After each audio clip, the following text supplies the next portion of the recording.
Hello guys, welcome back to another video. र आज हामीसँग चाहिँ मार्केटमा अवेलेबल भएको one of the best truly wireless earbudsहरु रहेको छ है त। अब यो चाहिँ Mivi को DuoPods F70 हो र आज हामी यसको बारेमा कुरा गर्छौं। ल सुरु गरौँ है त।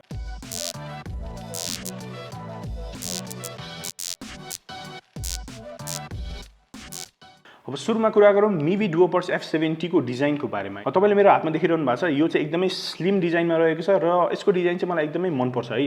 अब यो चाहिँ अरु इयरबड्सहरु भन्दा सर्कुलर छैन, यो चाहिँ अलिकति स्क्वायर शेपमा हो कि जस्तो लाग्छ र यो पकेटमा चाहिँ एकदमै राम्रोसित फिट हुन्छ है।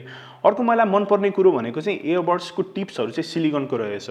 अब तपाईले अरु पनि Mivi को प्रोडक्टहरु युज गर्नु भएको थियो भने चाहिँ अरु इयरबड्समा चाहिँ हामीले चाहिँ प्लास्टिककै टिप पाउँथ्यौं भने यसमा चाहिँ हामीले सिलिकन टिप पाउँछौं जुन चाहिँ कानमा एकदमै कम्फर्टेबल हुनेछ है त।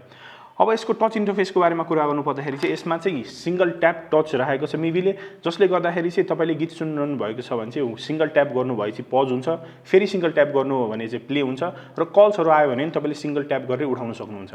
अब वायरलेस इयरबड्समा सबैभन्दा इम्पोर्टेन्ट कुरो चाहिँ साउन्ड क्वालिटी हुनेछ र Miviले चाहिँ यसमा डिसअपोइन्ट गरेको छैन। यसमा Miviले इन्क्लुड गरेको छ 13 मिलिमिटर को ड्राइभर, जसले गर्दाखेरि चाहिँ यसको sound one of the best क्वालिटीको रहेको छ है त।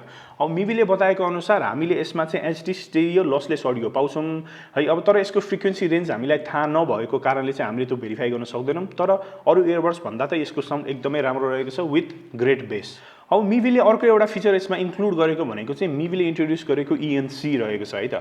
अब ENC भन्नाले चाहिँ इन्भाइरोमेन्टल नोइज क्यान्सलेसन रहेको छ। त्यो भनेको चाहिँ तपाईको ब्याकग्राउन्ड र तपाईको इन्भाइरोमेन्ट अनुसार चाहिँ Miviले यसमा प्यासिभ नोइज क्यान्सलेसन प्रोवाइड गर्नेछ है त।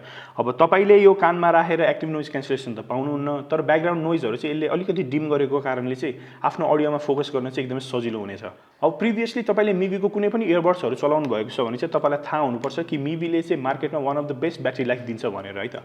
अब यसमा पनि Miviले चाहिँ 50 आवर्स अफ प्लेब्याक टाइम भनेर इन्ट्रोड्युस गरेको छ, जुन चाहिँ हाम्रो एक्सपीरियन्समा चाहिँ अलमोस्ट 50 आवर्स नै दिने गर्छ यसले। अब मलाई अर्को एउटा मनपर्ने यसमा फिचर भनेको चाहिँ Miviले चाहिँ यसमा IPX4 रेटिङको स्वेट प्रुफ चाहिँ प्रोवाइड गरेको छ है त। त्यसले गर्दाखेरि चाहिँ तपाई लाइट रेनमा जगिङ जानुहोस्, चाहे वर्कआउट गर्नुहोस्, तपाईको पसिनाले यो भिज्यो भने पनि केही फरक पर्दैन, तपाईले यसलाई मज्जाले युज गर्न सक्नुहुन्छ है त।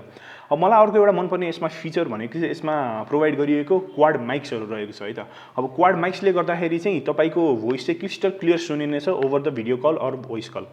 DuoPods F70 को ब्याट्री लाइफ इन्डिकेट गर्नको लागि चाहिँ यहाँ 4 वटा LED लाइट दिएको छ र यसमा इन्क्लुड गरिएको छ एउटा USB टाइप C पोर्ट है त। अब तपाईले टाइप C चार्जर चाहिँ बक्समा पनि पाउनुहुन्छ, which is a really nice thing. तपाईले आजकल त फोन किन्दा पनि चार्जरहरु खासै पाउनुहुन्न। अब तपाईलाई लाइट युजको लागि एउटा इयरबड्स चाहिन्छ भने चाहिँ Mivi को F70 चाहिँ म तपाईलाई रेकमेन्ड गर्छु, किनभने यसको ब्याट्री लाइफ र यसको फंक्सनालिटी एकदमै राम्रो रहेको छ। अब तपाईलाई DuoPods F70 पर्चेज गर्न मन छ भने चाहिँ ओहो बजारमा गएर 3300 रुपीस मा पर्चेज गर्न सक्नुहुन्छ। That's it for today guys, see you on the next video.